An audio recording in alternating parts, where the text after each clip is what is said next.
Hello everyone, welcome to Easy Farm. Today we will discuss about the blood and its components. Blood is the fluid connective tissue. It also called as the river of our body.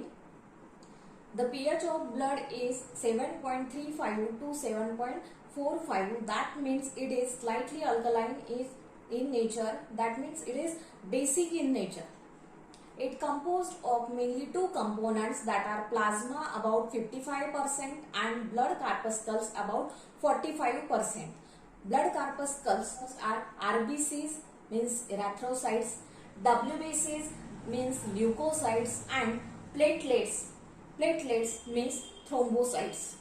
The major part of our blood is plasma. It is about 55%. The components of plasma are plasma protein 7%, that are albumin.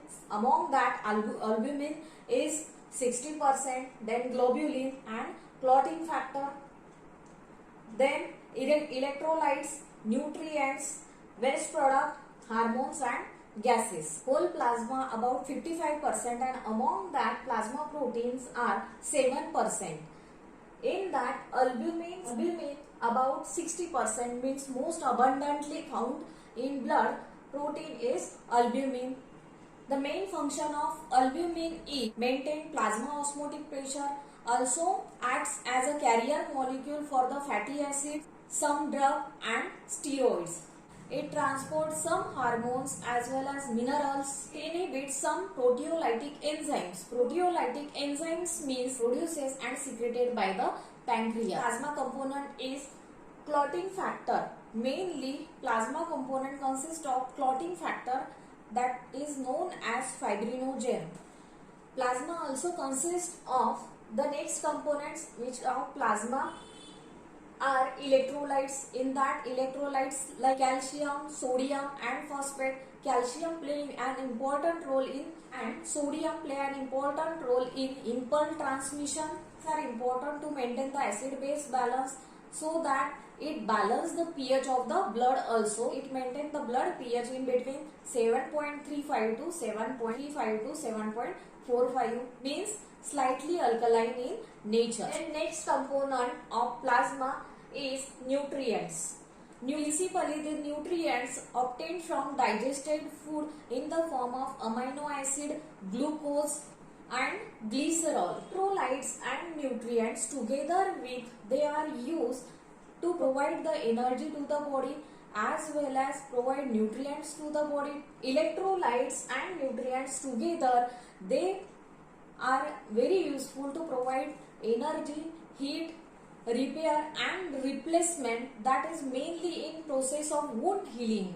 Together electrolytes and nutrients together they are very useful to provide the nutrients, energy, heat and in replacement and cell replacement process, that is wound healing process of the body. Also they take a part in development or productions of the blood component and body secretions. Then next component of plasma is waste product. Plasma carry the waste product which is formed during the metabolic activity like protein.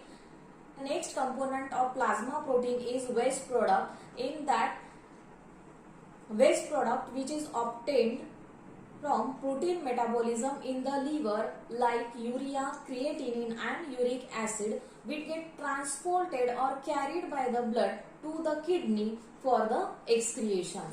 Another component of plasma is hormones are chemical messengers synthesized by the endocrine gland which pass directly from endocrine gland to perform cellular activity where they influence. Then next component of plasma is gases. Gases like oxygen, nitrogen, carbon dioxide get transported around the body which is dissolved in plasma.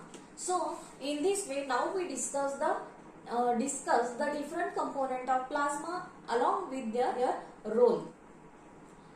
So from that we part plasma is the largest part of a slightly yellow liquid. Its pH is 7.3 7.42. That means it is slightly alkaline in nature. Also very important to maintain the total blood pH. Function of plasma, it helps in immunity, blood clotting. It maintains blood pressure, blood volume and blood pH.